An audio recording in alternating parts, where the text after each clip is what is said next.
Hi there, I'm Arturo. Today I'd like to talk to you about starting up an aquaponics system. Now there's a lot of ways of doing this, and like everything else in life, everybody has their opinion on it. I'm not saying this is the absolute way you can do it. This is what's worked for me, and I've built many systems through my various activities. So the first thing you're going to want to figure out when you start your system is what kind of system do you want. There's media bed, which has granite or river rock or expanded clay, whatever you choose to use. And this is just a high-level overview. And so that's the first decision you're going to want to make. Or do you want a raft system, which is a floating piece of foam with holes in it that holds your baskets up. The second decision you're going to want to make is, do you want it constant flow, where the water pump's always on, and that has its issues, or do you want it ebb and flow, where the pump kicks on and off, or using an auto siphon, which is another option. So what we want to talk about first is once you have that figured out and how your system's laid out, the first decision you're going to have to make is how do you want to cycle your water. Cycling your water is probably one of the most important parts, because if you get this wrong, it's not going to work for you. So the first decision you have to make is, if you're using municipal water, it more than likely has chlorine in it. So you've got to get that chlorine out somehow. And that's called off-gassing. So when you take your water, if you're doing it, say, in a 150-gallon fish tank, or 300, you're just going to take longer if there's more water to off-gas. So what you can do is just fill it up with your city water and put your air stones in there and turn the air pump on and just let it bubble for a few days. That'll get the gas out. Now there's a whole other issue with that called chloramines, and that's another discussion, but that's basically, it's not gaseous, it's chlorine and ammonia bound together chemically, which doesn't off-gas. We'll cover that in another topic. So once you've got the water off gas, now if you're not using municipal water and you're fortunate enough to have rainwater, then you don't have to worry about this piece of the cycling, because there's no chlorine in the water. If you're using well water, same principle. You don't need to worry about the off-gassing. So next we want to talk about the nitrifying bacteria. Now this is what marries the whole system together. So the cycle is, the fish produce waste, and that waste is broken down by bacteria, and that waste from the bacteria becomes fertilizer for the plants. Fish produce ammonia. Two bacteria come along, Nitrus ammonis eats ammonia for breakfast. Its waste products are nitrites, which is also toxic. And then the second bacteria, Nitrobacter, comes along. It eats nitrites for breakfast. And its waste are nitrates. And nitrates are fertilizer for the plants. And that goes into the plants absorb those nitrates, clean the water, it goes right back in the fish tank, and we got that cycle going. Now, what marries all this together is the bacteria. So that's what we need to talk about for a minute here. The bacteria are occurring in nature. If you just let your water sit there for 6 weeks, they would start appearing in there. But we want to move faster than that. So there's different ways of cycling. This is called cycling your system. The first way is just what I said, sit there and wait for 6 weeks or something, and that's fine if you've got the time for that. Another way is you can actually buy this bacteria. You can be purchased. Just make sure it's nitrifying bacteria, and it's Nitrus ammonis, Nitrobacter. There's other kinds, but that would probably be your best bet right there. Now, at any point through this, you can have fish in your system. So I recommend always across the board to start out with goldfish for several reasons. They're nasty fish, and that's why you don't see them in aquariums very often. Nasty to the degree that they produce ammonia, and that's what we want. They're tough little guys. And they're hardy little fish. So you may want to start with that, and then buy your more expensive fish, your tilapia or whatever species you want to grow. So by adding, and they're producing ammonia the whole time also, but by buying the product, nitrifying bacteria product, and adding it to the system, you're inoculating the system, so that kickstarts and gets everything going. Another method is to actually take ammonia.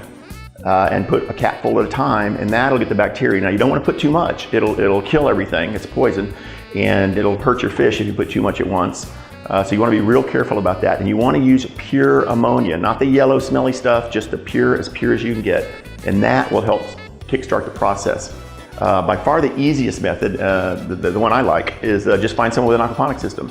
And you can just take water from their system, dump it into yours, and that gets everything started. Now, if you remember, I said the fish produce ammonia, and then that first bacteria comes along, the Nitrus ammonis, and it produces nitrites. So you've got two poisons in the water now. And this is the critical time, the most critical time in your aquaponic growth. The possibility exists that ammonia gets so high and the nitrites get so high that it's toxic. That's called a nitrite spike. And you've got to watch the water at this time. You've got to test every day at this stage of the game.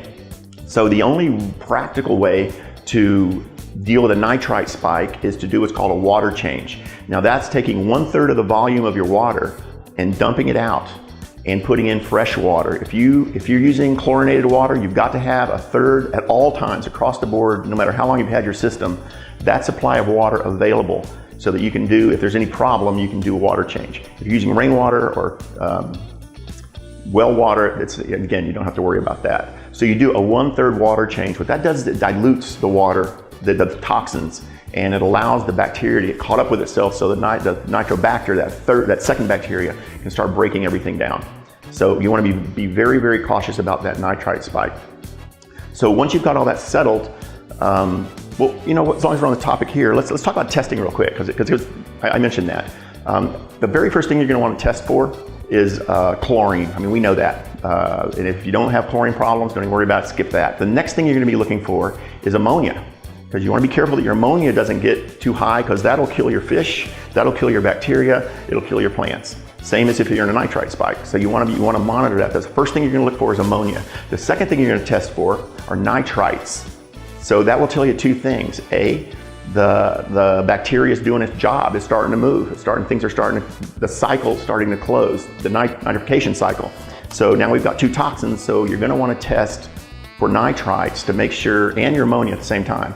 And they should be going up slowly. The third thing you're going to want to test for and be really careful with are the nitrates. Now nitrates, once you see those, I mean, you're almost home free, because you know that the bacteria's in there, it's doing its job, and it should be changing the chemistry of the water to make it sustainable. Now throughout all that, there's something that's really important that you want to keep your eye on, and it can change pretty rapidly, so you got to be careful, and that's the pH. So your pH, and they come in little test strips, they come in reagents, which are the liquids, and you look at the color chart. But you want to check the pH. You got to make sure that the pH is, if it's too high, certain nutrients can't be absorbed. If it's too low, certain nutrients can't get absorbed for the plants. And your fish tend to like a higher pH, and plants tend to like a lower pH. So we settle on 7, which is about neutral. So you want to get as close to 7 as you can. And you can adjust, there's ways of adjusting your pH, and that's another module, but that's something you want to be aware of. So you're testing through all of this, and at any point you can put your plants in. Just know this, first thing people want to do a lot of times is they want to start putting fruit in there. They want to put bell peppers and cucumbers and tomatoes and squash. You can't do that, because a fruit it's having babies, if you want to look at it that way. So you don't want to use any nutrient, plants that need a lot of nutrient, let's put it that way. So you want to use leafy greens like cilantro, herbs, lettuce, spinach, that sort of thing to get the system cycled. Once enough nutrients have been produced, then you can put your fruit in. And depending on your water and your fish and the amount of fish you have, that could be anywhere from a month to 3, just it depends on where you are. So just be aware that you don't want to add fruit in the beginning, because there's just not enough nutrients to sustain it. Your plants are going to suffer, and nothing's going to grow for you.